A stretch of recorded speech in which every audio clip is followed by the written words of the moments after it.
Old age home जिथे असी खड़े हाँ, असी अपने बजुर्गों की सेवा करने शुक्रगुजारी दे नाल दिल खुश हुंदा है जदों असी अपने बजुर्गों को संभालने दुख च तकलीफ च इन्हां दा साथ देने की कोशिश करी दी है। दिल शादमन हुंदा है क्योंकि खुदा दा हुक्म असी पूरा करने पे।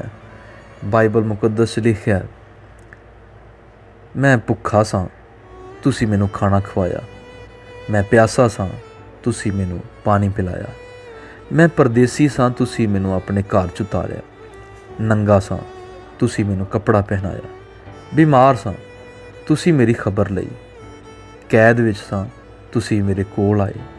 रास्तबाज लोगों ने कहा,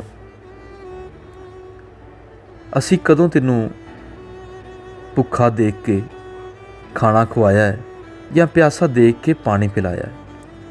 असी कदों तेनू परदेसी नू देख के अपने घर विच उतारिया है या नंगे नू देख के कपड़ा पहनाया है? असी कदों तेनू बीमार या कैद विच वेख के तेरे कोल आए हैं?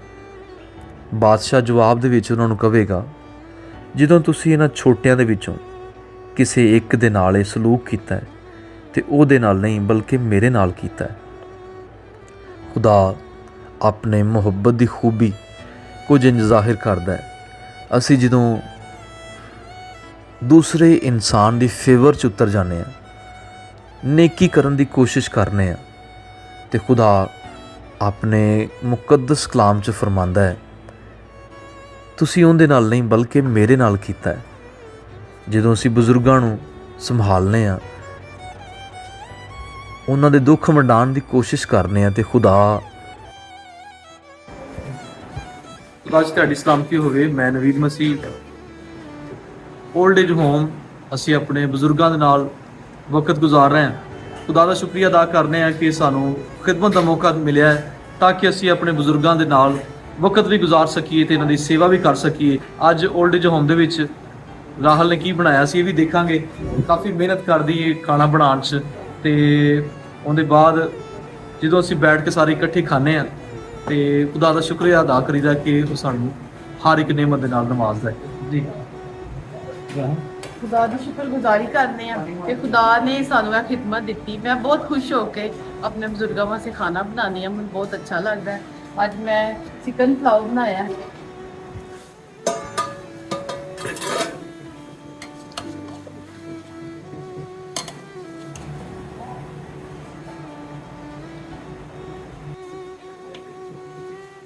नाल मिठे चावल बनाए ने। ठीक है, ਇਹਦੇ ਚ ਮੈਂ ਮੁਰੱਬਾ ਪਾਇਆ, ਗਿਰੀ ਮੇਵਾ, ਪੁਦੀਨੇ ਦੀ ਚਟਨੀ ਨਾਲ ਅਸੀਂ ਦਹੀਂ ਦਾ ਰਾਇਤਾ ਬਣਾਇਆ।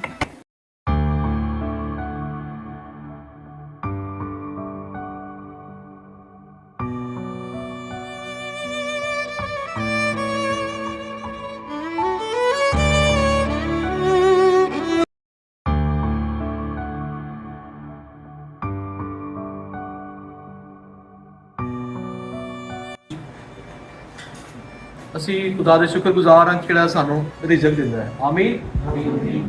असी सारे अखंड बंद करांगे, एक दुआ करांगे। खुदावंद पाक खुदा, हम तेरे शुक्रगुजार हैं अपने इस घर के लिए, इस ओल्ड एज होम के लिए।